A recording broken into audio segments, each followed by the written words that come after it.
तो नमस्कार दोस्तों, स्वागत है आप सभी का वर्ल्ड टॉक्स चैनल पर। तो देखिए यहाँ पर भारत के एक्सटर्नल अफेयर मिनिस्टर यानी विदेश मंत्री एस जयशंकर साहब अभी एक अनशेड्यूल विदेशी दौरे पर है।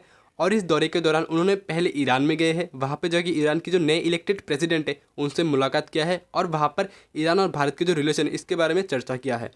और इसके बाद उन्होंने ईरान से डायरेक्ट रशिया में गए हैं और वहाँ पे जाके रशिया के जो विदेश मंत्री है सरगेई लावरोव उनसे एक मुलाकात किया है। और इस मुलाकात में एस जयशंकर साहब ने चाइना के बारे में एक बहुत ही बड़ा स्टेटमेंट दिया है और अफगानिस्तान में तालिबान की इशू को लेके भारत और रशिया क्या कर सकता है, अफगानिस्तान में कैसे शांति बहाल कर सकता है, इसके बारे में भी चर्चा किया है।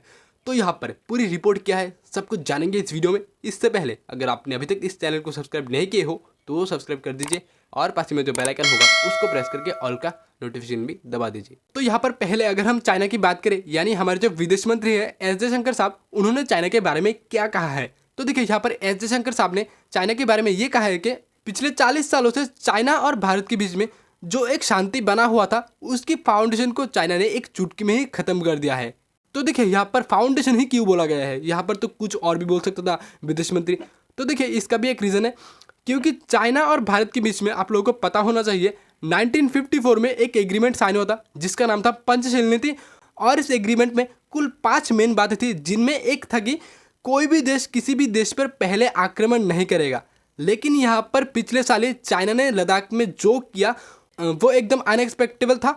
और यहाँ पर इसके बाद ही गलवान में जो एक हिंसक झड़प हुआ था चाइनीज़ आर्मी और भारत आर्मियों के बीच, जिसमें हमारे बहुत से जवान शहीद हुए थे और चाइना की बहुत से सोल्जर्स को भी भारतीय सेनाओं ने मौत के घाट उतार दिया था। और ये जो इंसिडेंट चाइना के द्वारा किया गया था ये सीधा सीधा ये जो एग्रीमेंट था इसका उल्लंघन करता है। और इसीलिए यहाँ पर एस जयशंकर साहब ने फाउंडेशन शब्द को यूज़ किया है, क्योंकि ये जो एग्रीमेंट चाइना और भारत के बीच में साइन किया गया था ये इसलिए ही किया गया था ताकि चाइना और भारत के बीच में कोई भी युद्ध जैसी परिस्थिति ना सृष्टि हो।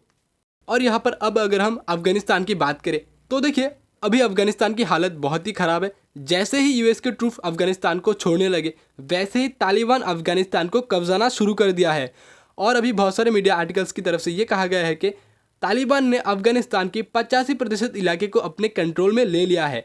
और तालिबान का इतना खौफ है कि वहाँ पर अफगानी जो फोर्सेस है, जैसे हमारे यहाँ पर बीएसएफ आर्मी है हमारे देश को प्रोटेक्ट करते हैं किसी बाहरी ताकत से, वैसे ही वहाँ पर अफगान फोर्सेस है। तो वहाँ पर अफगान फोर्सेस तालिबान से इतना डर रहे हैं कि वो अपनी जानें बचाने के लिए अफगानिस्तान की जो पड़ोसी देश है ताजिकिस्तान वहाँ पे जाके शरण ले रहे हैं। तो इसी बात से आप सोच सकते हो कि वहाँ पर अभी अफगानिस्तान में एक अफगानी जो व्यक्ति है वहाँ पर उसकी हालत क्या होगी।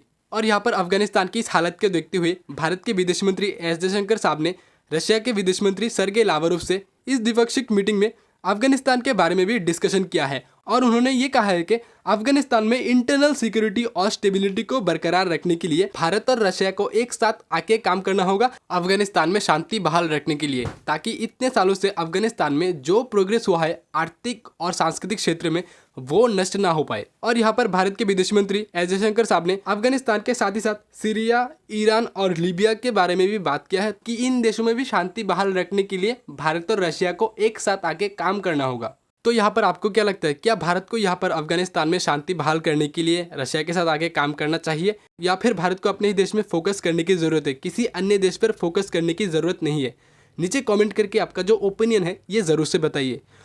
और एंड में यही कहना चाहूँगा, अगर आपको ये वीडियो थोड़ी सी भी इन्फॉर्मेटिव लगता है तो इस वीडियो को कीजिए लाइक और इस वीडियो को कीजिए शेयर अपने दोस्तों के साथ। So this video and thanks for watching.